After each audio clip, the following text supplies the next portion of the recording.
Nanti, pelan-pelan sabar. Pemblokiran 22 situs yang dianggap terkait ISIS dan penyebaran paham radikal terus menuai pro kontra. Banyak yang mengecam karena dianggap mengekang kebebasan berpendapat, namun tidak sedikit pula yang mendukung dengan alasan mencegah radikalisme. Salah satu yang mendukung pemblokiran situs tersebut adalah Partai Kebangkitan Bangsa. Ditemui di kantor DPP PKB Jakarta, Sekjen PKB Abdul Karding menegaskan, PKB mendukung upaya Badan Nasional Penanggulangan Terorisme atau BNPT dalam melakukan pemblokiran situs-situs yang dianggap menyebarkan ajaran radikal.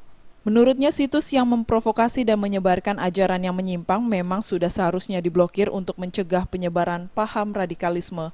Namun Karding mengingatkan pemerintah dalam hal ini BNPT dan Kemenkominfo agar mempelajari terlebih dahulu isi konten situs-situs tersebut sebelum melakukan pemblokiran.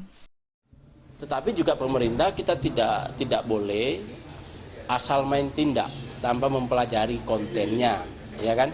Jangan-jangan mentang-mentang ada label judul Allahu la ilaha illallah blokir. Saya kira jangan juga, harus harus diteliti kontennya. Selama ini dia apakah ada konten-konten yang mendorong provokasi, memberikan tafsir-tafsir keagamaan yang radikal yang bisa memicu gerakan atau menganjurkan atau mengarah ke sana, itu yang menurut saya yang penting. Sebelumnya, Kementerian Komunikasi dan Informatika memblokir 22 situs atas permintaan BNPT karena dianggap terkait penyebaran paham radikal.